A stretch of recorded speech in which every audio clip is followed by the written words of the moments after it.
Somebody give a hand clap of praise, please. We know this man, we are celebrating, and that's what we're here to do. I'm Shaquila Henderson Baker. I'm the chair of the Newton County Board of Education, and I would like to honor Mr. Turner with a resolution that we had the pleasure of adopting this morning. Whereas Almond Turner proudly and honorably represented the citizens of Newton County District 4 as a member of the Newton County Board of Education from January 1, 1997 through November 23, 2019. And whereas during the 23 years Mr. Turner served on the Newton County Board of Education, he actively promoted public education and supported excellent educational opportunities for all students of the Newton County Schools.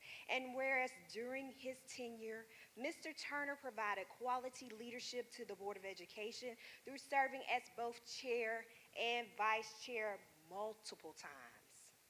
Now therefore be it resolved that the Newton County Board of Education in a special call meeting this second day of December 2019 commends Mr. Almond Turner for his exemplary service to the citizens of District 4 and to the students and employees of the Newton County school system. Be it further resolved that the Newton County Board of Education will miss his commitment and dedication to upholding public education principles and policies, his willingness to listen to concerns of the public, and his unique ability to discern quickly what is in the best interest for public education in Newton County. Be it further resolved that the Newton County Board of Education extends its sincerest sympathy to the family of Mr. Almond Turner and assures the Turner family that Almond Turner's dedication and commitment to the students and the employees of the Newton County school system will never be forgotten. Thank you, Mr. Turner, for all that you did.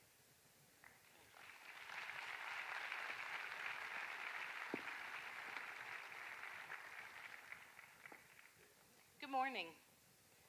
On behalf of the Newton County School System's Board of Education members, system administration, and employees, I extend to Mrs. Turner, Dwan, Shay, Chandra, Mike, and the entire Turner family our deepest condolences.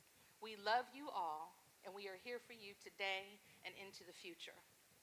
Mr. Turner was a lifelong supporter of our community, the school system, and he was an ardent advocate for public education. He graduated from the historic R.L. Cousins School in 1968, and some 28 years later, in 1996, he returned to the school system as an elected board member representing District 4.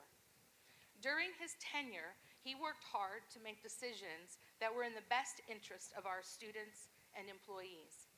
He had a unique vantage point, having served 23 years as a board member, a vice chair, and a chair of the Board of Education.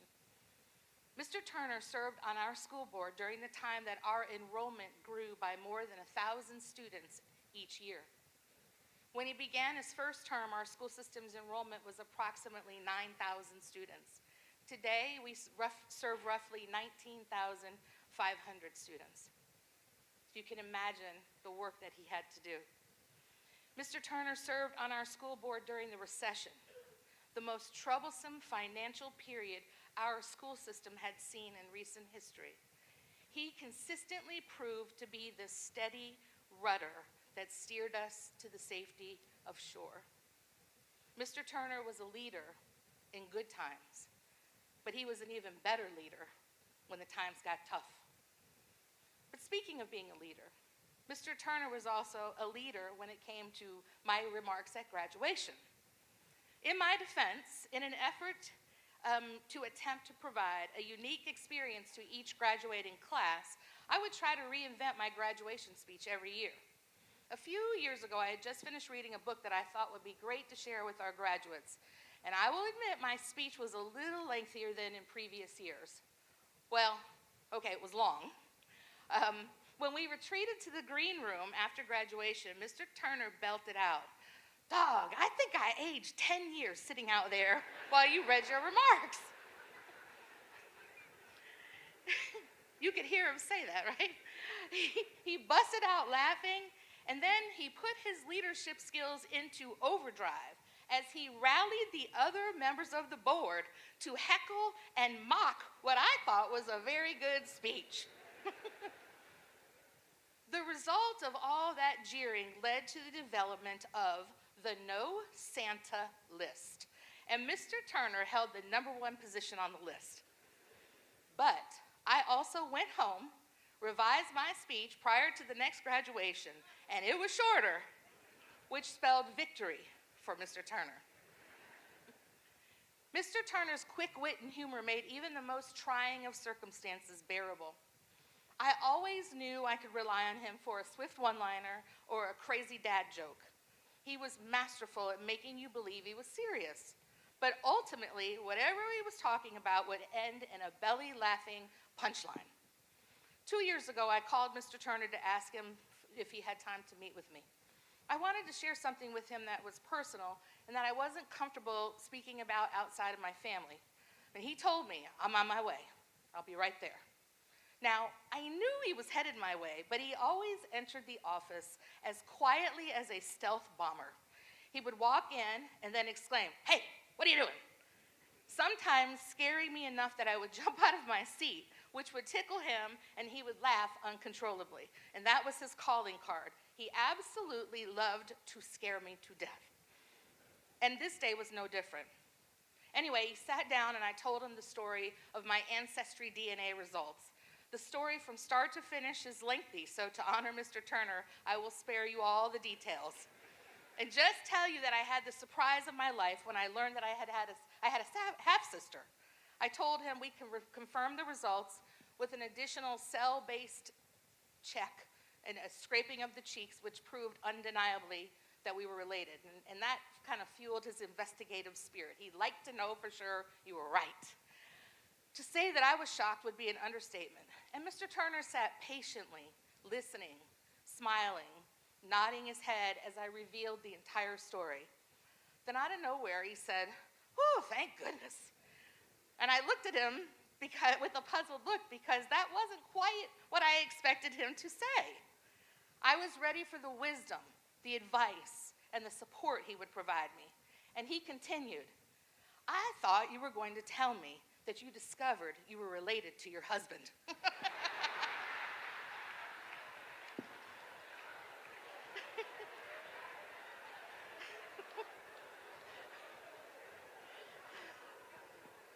I started laughing hysterically, and we laughed so hard for so long that we were crying, tears all down our faces. I said, "Leave it to Mr. Turner to pick that out of that story." He was gentle and kind and caring and a wise spirit. He was larger than life, one of a kind, and a giant among us. I know that I will never meet another person like him. He never met a stranger, and his love and concern for others transcended every situation he faced. In fact, it was not unusual for Mr. Turner to bring to a conversation a viewpoint no one else had thought of or considered. He was a staunch advocate for all people, and his words were matched only by his deeds. It was nothing for him to pick up the phone to check on me or my family or our school system staff. He was a champion for people and took great care to ensure things were done in good and proper order, at least most of the time. Annually, members of our boards of education are required by law to earn continuing education credits throughout the year to ensure, conferences take place throughout the year to ensure they have several opportunities to earn the credits they need. Well, this past June, Mr. Turner and Mr. Bailey attended pre-conference workshops at the Georgia School Boards Association. The conference itself actually starts the day after the pre-conference workshops, and typically that's when I attend, and which is why I wasn't there with them. So out of the blue, Mr. Turner called me and he said, "Hey, where are you?" Now, he knew fully well that I planned to head to the conference in a few hours, so I was a little surprised by the question and actually thought he was a little confused. I should have known better. I said, "I'm getting ready to head your way. Is everything okay?" And he said, "Yes, everything is good. Trey and I are just sitting here with Jim Smith. Do you know him?" I said, "Of course I know Jim. He's the superintendent in Griffin Spalding. I hope you and Mr. Bailey are behaving. With that, he passed his phone to Jim Smith, who told me how much he was enjoying my board members. I replied, "Oh Lord, God bless you. There's no telling what the two of them might say." The next thing I knew, Mr. Turner was back on the phone and he asked, "Okay, so where are you again?" And I said, "I'm getting in the car in about an hour to catch up with you." He replied, wait, I can save you the trip. Why don't you just stay home? We have Jim Smith here with us, and we really like him. As a matter of fact, we're going to offer him your job.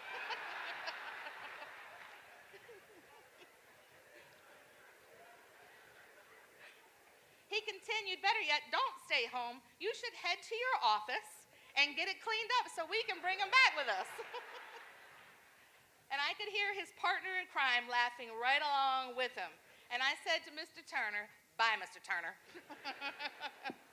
Over the next few days and weeks, Mr. Turner would respond to anything and everything I said by saying, "What would Jim do?" Mr. Turner was so many things to so many people.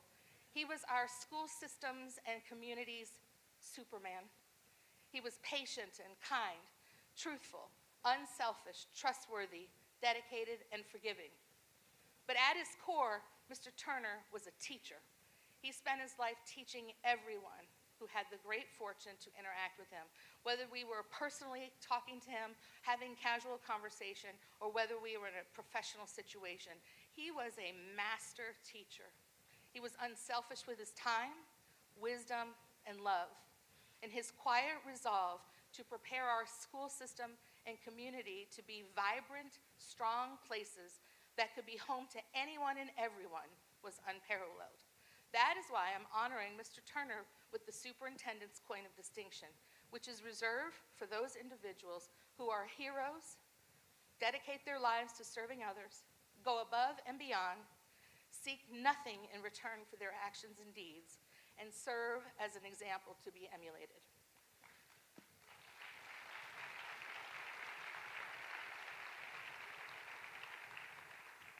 The Superintendent's Coin of Distinction was designed for students and employees, but has been awarded in 2 instances to individuals outside of our school system. The first external recipient was Dr. Frederick Douglass Reese. Dr. Reese was one of Selma's Courageous 8, and he led the charge to ensure the passage of the Voting Rights Act of 1965. He was an unsung hero who never sought notoriety for his work. He just risked everything to ensure that everyone had a voice. The second coin was awarded to a student in the Henry County school system who played baseball against our Eastside Eagles team.